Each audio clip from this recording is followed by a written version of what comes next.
The World Health Organization raised now the pandemic alert for swine flu to the second highest level, level 5. Right now, Mexico has implemented quarantines and world leaders issuing travel warnings. But, of course, it could get worse. That's right. If it becomes a pandemic, you could lose some simple rights like going to the movies. Fox News legal analyst Peter Johnson Jr. joins us live here as well. Peter, last night when the President of the United States was talking, it sounded like in his remarks, he was talking about the possibility that parents should get ready to come up with a contingency plan in case your child's school closes. You're exactly right. And that's really been the first national mention of that issue. And I think it's important that we don't scare people. And I think an effort's been made here not to scare anyone. But people and our government have to start thinking about how, if this actually becomes a pandemic, how it's going to affect our daily life and our rights. What is a quarantine? Who decides who goes into a quarantine? Right. What is isolation? Who decides who gets into isolation? If I want to get out of a quarantine or an isolation, do I have the ability to go to a court and get out?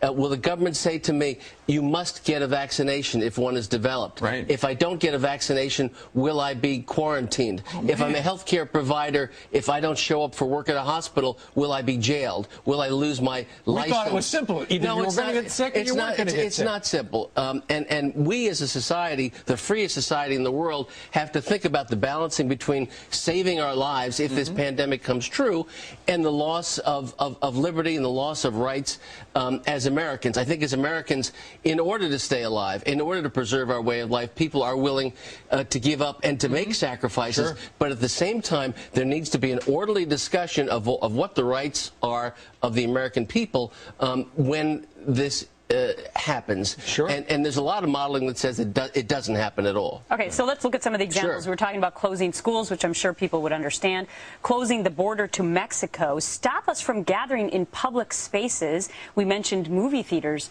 off There the goes top. freedom to assemble. I can think of a lot of other things like church, maybe going to the mall. Well, what about legislatures?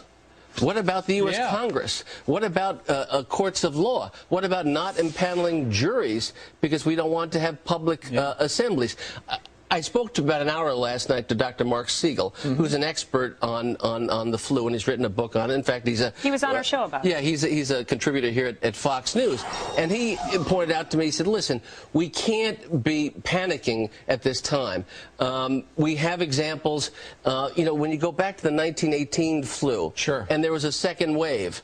Well, the problem about the 1918 flu was that doctors thought it was a bacteria. Right. We didn't know it was a virus. Sure. We have the capacity now to create potentially a vaccine for the fall that contains this strain of virus. That's exactly. And so that's a big, big difference. But at the same time, we need to be thinking about how the legal landscape is going to be changing.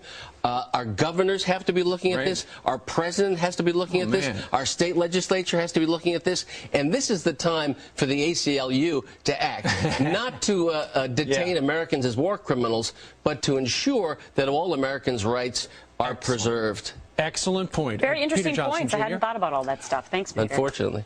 Plus possibility of martial law, but that's a whole nother conversation. Down the road, not going there. It's coming out this month.